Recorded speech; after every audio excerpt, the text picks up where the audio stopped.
News కి స్వాగతం. ఈ రోజు వార్తా విశేషాలు. చంద్రబాబు జై తెలుగుదేశం.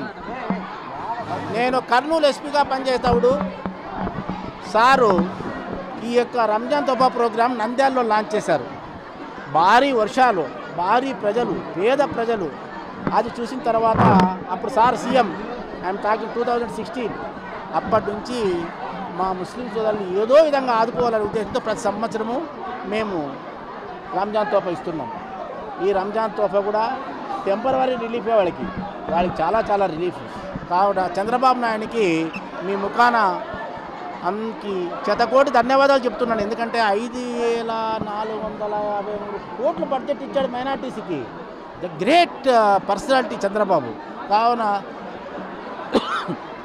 ఇలాంటి పరిస్థితుల్లో ప్రతి ఒక్కరు కూడా ఇక్కడ పేదలను ఆదుకోవాలని నా ఉద్దేశం. ఇంకా ఒకటి, కొంతమంది అడిగినారు, సార్ మేము ఈ పండుగ చేసుకోలేము ఉగాది అని కొంతమంది అడిగారు.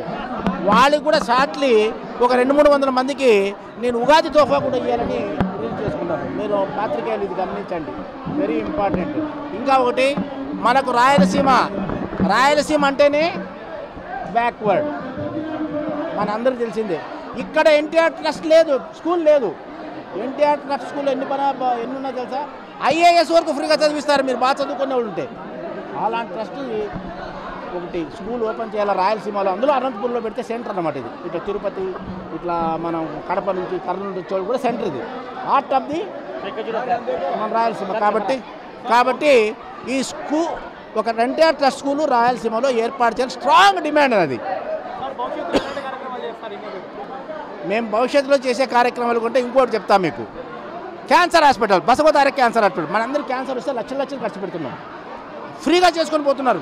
బసవతారక్ హైదరాబాద్లో, ఇప్పుడు అమరావతికి ఇచ్చారు, రాయలసీమకి ఇవ్వండి.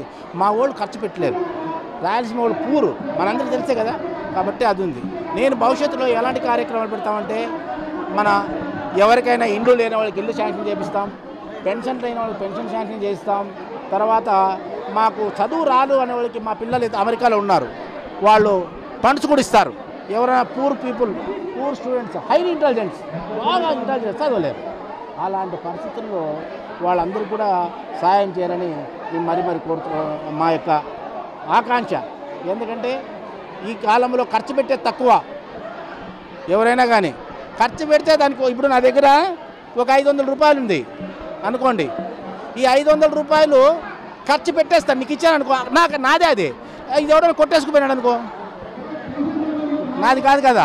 అట్లా పరిస్థితి లేకుండా మీరు జాగ్రత్తగా, ప్రజలంతా కూడా, ఎస్పెషల్లీ మైనారిటీస్, ఆధార్ క్యాస్ట్లో కూడా చాలా పూర్ ఉన్నారు. చెప్తుంది కదా మీకు, వాళ్ళకు కూడా ఉగాది తోపా ఇవ్వాలని ఉంది. నెక్స్ట్ ఉగాది తోపాలో కలుసుకుందాం మనం. ఓకే. జై చంద్రబాబు, జై లోకేష్. మనకు చంద్రన్న మహిళల కోసము ఎన్నో పథకాలు తీసుకొచ్చారు. పథకాలన్నింటినీ కూడా మన వాళ్ళు వినియోగించుకోవాలి. ఇప్పుడు అదిగాక ఆర్థిక పరంగా మైనార్టీలు చాలా వెనుకబడి ఉన్నారని సార్తో చెప్పడం అయింది. సారు తప్పకుండా ముందుకు తీసుకొస్తానమ్మా మైనార్టీస్ కోసమే సపరేట్గా పథకాలన్నీ కూడా తీసుకొస్తాము, మీ వాళ్ళందరినీ కూడా చదువు పరంగా పిల్లలందరినీ కూడా అభివృద్ధిలోకి తీసుకొస్తాను అని చెప్పారు. తప్పకుండా చంద్రబాబు గారు సార్ మా పథకాలన్నీ వినియోగించుకొని, ప్రజాదేవుడైన ప్రజల కోసమే సర్వీస్ చేస్తున్నారు సారు. అలాంటప్పుడు మనము కూడా ఆయన ఇచ్చిన పథకాలని కరెక్ట్గా సద్వినియోగం చేసుకొని మనందరం కూడా హ్యాపీగా మళ్ళీ ఇంకోసారి చంద్రబాబును గెలిపిస్తారని చెప్పేసి ఆశిస్తూ సెలవు తీసుకుంటున్నాం.